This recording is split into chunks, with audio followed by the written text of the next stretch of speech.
बिस्मिल्लाहिर्रहमानिर्रहीम, अस्सलाम वालेकुम। आज की नई एपिसोड के साथ हम हाजिर हैं। आज हम अल्फ़ाबेट्स की मदद से स्काई लेटर्स, ग्रास लेटर्स और रूट लेटर्स सिखाने की कोशिश करेंगे। पेरेंट्स और टीचर्स किस तरह से एक पेज प्रिपेयर करें या बोर्ड प्रिपेयर करें जिसकी मदद से उनके बच्चे सीखने के अमल में दिलचस्पी जाहिर करें। तो आइए इसको शुरू करते हैं। ये मेरे पास एक वाइट बोर्ड है।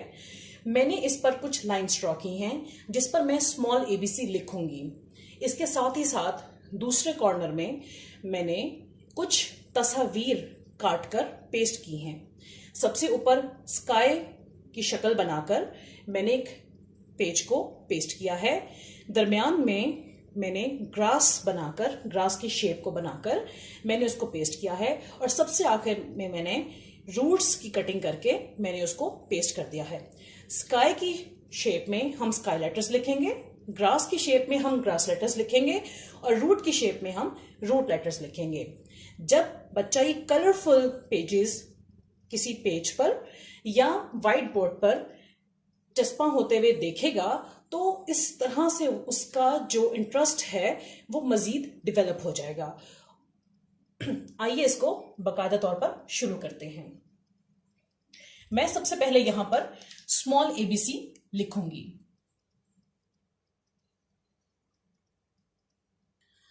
अब आप देख सकते हैं कि मैंने ये बोर्ड प्रिपेयर कर लिया है। इसी तरह से पेरेंट्स और टीचर्स पेज या बोर्ड को प्रिपेयर कर लें। उसके बाद अब हमने बच्चों को कॉन्सेप्ट बताना है कि स्काई लेटर्स, ग्रास लेटर्स और रूट लेटर्स क्या होते हैं। स्काई लेटर्स का मतलब होता है कि वो तमाम वर्ड्स जो ABC में ऊपर वाली 3 लाइंस पर लिखे जाते हैं वो सब स्काई लेटर्स कहलाते हैं। ग्रास लेटर्स वो लेटर्स हैं जो दरमियान वाली 2 लाइनों पर लिखे जाते हैं।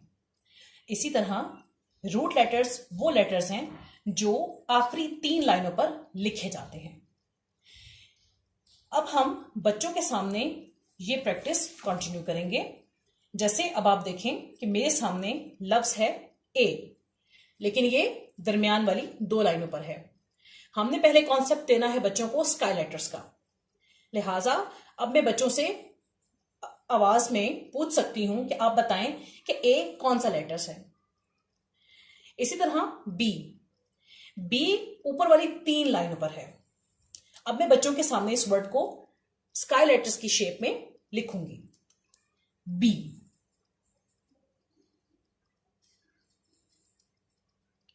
अब बच्चे इसी तरह मुझे इस प्रैक्टिस को कंटिन्यू करेंगे और मुझे ऊपर वाली 3 लाइनों पर लिखे गए अल्फाज ढूंढकर खुद बताएंगे कि ऊपर वाली 3 लाइंस में लिखे गए अल्फाज कौन कौन से हैं, कौन कौन से ऐसे अल्फाबेट्स हैं जो ऊपर वाली 3 लाइनों में लिखे गए हैं।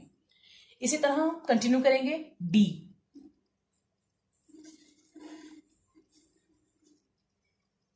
आगे चलते हैं F,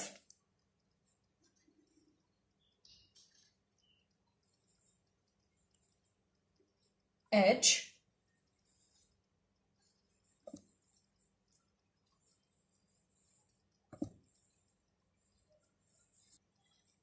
ये आप देख सकते हैं कि ऊपर वाली 3 लाइंस में आने वाली अल्फाबेट्स को मैंने क्लाउड्स के अंदर लिख दिया, यानी कि स्काई की शेप में लिख दिया और ये कहलाते हैं स्काई लेटर्स।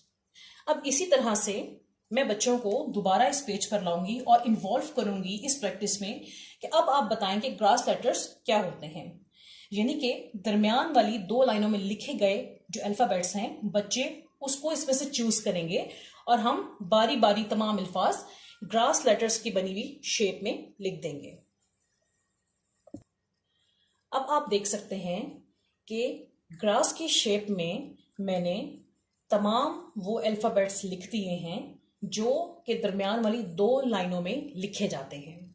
ये तमाम वर्ड्स, अल्फाबेट्स, ये तमाम अल्फाबेट्स ग्रास लेटर्स कहलाते हैं, जिसमें A, C, E, I, M, N, O, R, S, U, V, W, X और Z शामिल हैं। आए अब हम रूट लेटर्स लिखते हैं। रूट लेटर्स वो लेटर्स हैं जो आखिर में जो 3 लाइंस हैं उस पर लिखे जाते अल्फाबेट्स हैं, यानी कि आखिरी 3 लाइनों में लिखे जाने वाले अल्फाबेट्स रूट लेटर्स कहलाते हैं। तो आइए हम इसको लिखते हैं। अब आप देख सकते हैं कि रूट वाली शेप में मैंने तमाम रूट लेटर्स लिख दिए हैं। लिहाजा अब आप बच्चों को इस प्रैक्टिस को बार बार कंटिन्यू करवा सकते हैं कि स्काई लेटर्स, ग्रास लेटर्स और रूट लेटर्स कौन कौन से होते हैं। आप बोर्ड से या पेज से बार बार बच्चों को इसकी दोहराई करवा सकते हैं।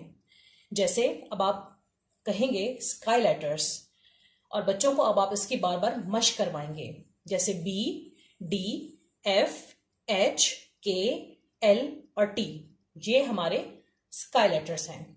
उसके बाद है हमारे पास grass letters, A, C, E, I, M, N, O, R, S, U, V, W, X and Z. सबसे आखिर में हमारे पास है root letters, G, J, P, Q and Y.